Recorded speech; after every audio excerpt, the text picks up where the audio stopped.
want to start about the economy because it was the most important issue for voters in 2024, the presidential election. And affordability is on everyone's minds heading into the midterms. Inflation is cooling. We had strong economic growth. How would you rate the economy and why? The economy is strong. The stock market is strong. And you can listen to rhetoric on the left, or you can look at the facts and we can give you the numbers. And the numbers are incredible. I mean, 160 million plus Americans are in the stock market. You've got 401ks. S&P is up 17% for the year. The NASDAQ, 21%. The Dow, 13%. This is real money in Americans' pockets. That's point number one. Point number two, economist Steve Moore did a deep dive comparing inflation under President Joe Biden and under President Trump. Here are the numbers. Let me give you the facts. They went back to January of 2020. That's when the pandemic started, okay? 13.5% of cumulative inflation has been under President Trump. 86.5% of that was under President Joe Biden. The White House dumped $4 trillion of helicopter money out the windows. That was President Joe Biden. This is where President Trump came into office in January of 2025, and that was the first thing on the agenda. The tariffs were controversial. The stock market sold off because everyone was so nervous and so afraid and that we're going to fall off the cliff. And the opposite has happened. So all those naysayers can sit down. And I'll tell you, Tiffany and I were on Fox Business this morning. There is so much bullish sentiment about 2026. Let's look forward. I'm telling you, it's going to be another strong year for this economy. Well, I love that. Yeah, there's a pesky little thing called facts, right, Yes. Cheryl? And Paul, another little pesky thing about those facts. I mean, you look at the border, it was the second most important issue to voters in the past election cycle, and President Trump has delivered. I mean, we've had record lows of border crossings. We had 7 months of zero illegal aliens being released into the United States. So why did Joe Biden let that happen for 4 years, the invasion, and how much safer are we now as a result of these policies? There's a very existential question you're asking here, because we don't know who was running the White House. And if we can assume that at least at some point Joe Biden, God bless him, we don't wish him any ill will, but as he was starting to fade, it looked to me that it seemed that the various unit heads really were running their own silos, which means that all of that devolves to Mayorkas. The question that you just asked should be put to him. Why did you completely abdicate on the border? 10 million unvetted illegals, unprecedented in American history. What was the end game? And if you notice, he's completely MIA. He's also the guy that presided over the Secret Service during the Butler debacle. He's never accounted for that. He's never come out and said a word about that. Somehow or other, this guy seems to have skated. And realistically, I'm not saying call for another investigation. We have enough investigations going on. Somebody's got to ask that guy a question at some point. All he does is he's on the Ivy League circuit, and they tell him how great he was. And I just got to say, relative to, we know about the border, but relative to crime, we were talking about this last night. You look at the fact that violent crime is down the way it is since last year. What changed? You don't have to be Sherlock Holmes to see what changed. As the saying goes, we just needed a new president. And the last thing that he doesn't get any credit for is, in terms of security, foreign policy. All the intractable things that we were told are completely unsolvable. Iran, okay, I know they're bubbling up now, but he's put them on notice. He did what nobody thought anybody could do or would do.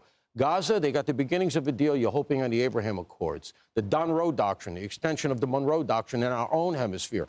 300,000 children missing in the country that they're trying to find. These are all foreign policy problems that we were told can never be solved. And you know what? The solutions will never be perfect. That's foreign policy. But at least he's trying. Yeah.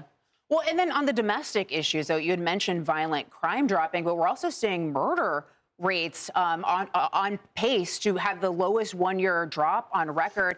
Nicole, what role does the federal government have in that? Walk us through that.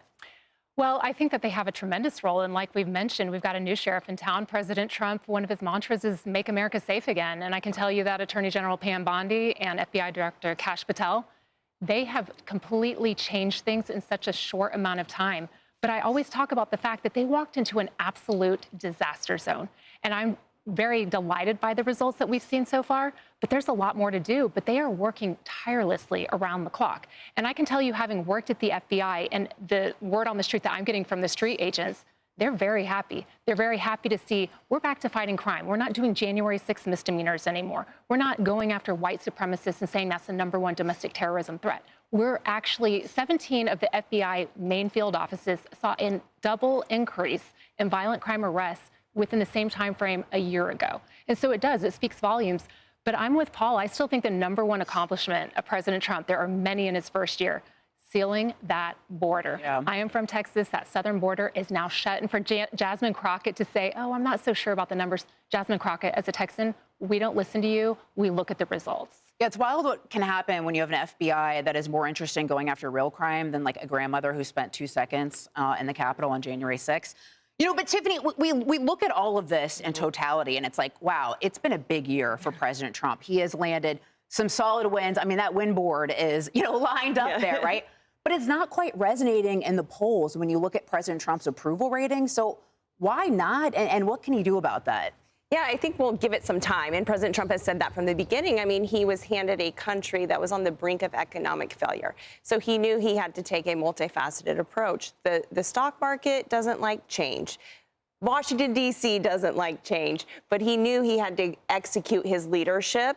And with leadership, you have to take the risk. And he knew that the risk was going to benefit the American people in the end. And he said from the beginning, you're going to have to hold on a little bit. You're going to have to hold on a little bit. I have to do all of these things. Number one, get the world in order, protect Americans, secure the border. And he went for, with the tariffs, getting our economy back on track, the big, beautiful bill, permanent tax cuts, no tax on tips, no tax on overtime. I mean, this is huge for the American people.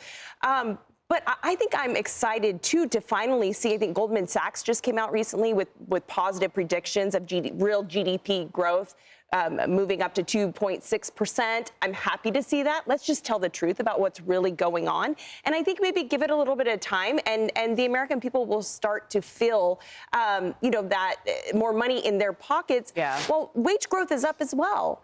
Wages are up every single month under President Trump. So But you're going to have more money in your pockets Yes. when you file your tax returns in the spring of 26, because the big, beautiful bill is retroactive to January 1st of 2025. So that is all going to come to fruition in the spring. So just stand by, everybody. That's a good point. And I also just think he's been moving at such a quick speed that Americans haven't been able to catch their breath and realize that there are all these wins. So maybe, we'll see what everything looks it's like. very different than the last 4 years. It's been robust. And Exactly. one more quick thing. I think the trillions of dollars of investments in U.S. projects, huge.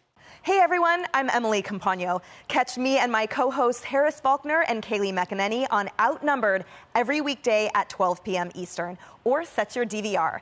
Also, don't forget to subscribe to the Fox News YouTube page for daily highlights.